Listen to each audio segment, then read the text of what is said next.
That's when they started skyrocketing. Oh, it actually has value. Oh, shit, they're going to accept it as a way to accept payments? Yeah. And they can crash it the same way. They can make it illegal to accept this currency or that currency. The whole plays into it, man. I don't care what anyone says. This is going to age really well, I promise you. You think crypto is going to crash? I think there will be a complete crash, but I don't know when. You know, I'm not giving investment advice, but I do believe that we will be funneled into their currency. And to my opinion, it's starting to look more and more like XRP. Damn. You know, XRP seems to be the only one that can sustain the amount of transactions, okay? It has enough, like, speed. You need speed to transact business. So I look at Bitcoin like gold, like the gold of electronic currency. It stores the most value, but the XRP is kind of like the fiat dollar, you know, in that analogy. But again, I'm not an expert on this stuff. I just know what the final world looks like. If crypto takes over our currencies, you're going to live in a very controlled world. Your Tesla's going to turn off. You're not going to be able to buy a certain amount of meat. They can program how many times a day you're allowed to have water or this or that. That's the world they want. Complete domination, surveillance, cameras. Okay, that's what's coming. I promise you. If they even leave this on the internet. It's like communism 2.0, sounds like. Well, it's going to make communism look like Disney World. Another thing I want to clarify. I'm sick and tired of people like Laura Loomer, okay? We all know that the war in the Middle East has been a complete disaster.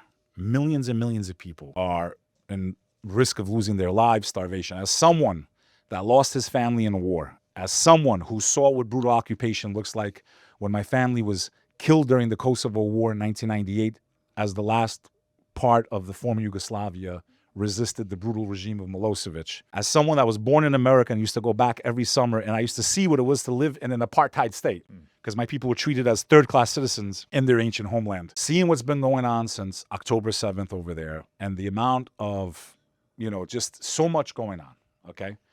Now, do I agree with Jewish Americans when they're like, well, where's the outrage about Sudan?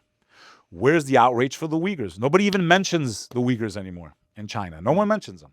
2 million people, by the way, right? Damn. Same amount of people as Gaza. I promise you, those shoes you got that were sewn were probably sewn by the fingers of one of the Uyghurs, okay, that was thrown into a concentration camp, okay, that no one talks about anymore. So if I was Jewish, I would have, the problem we have today is no one puts themselves in other people's shoes. Perspective. It's very hard to do.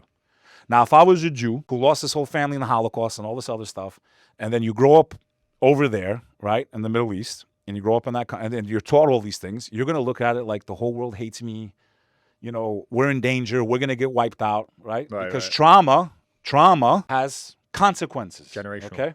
Of course. So what we have going on over there is there's no excuse for it.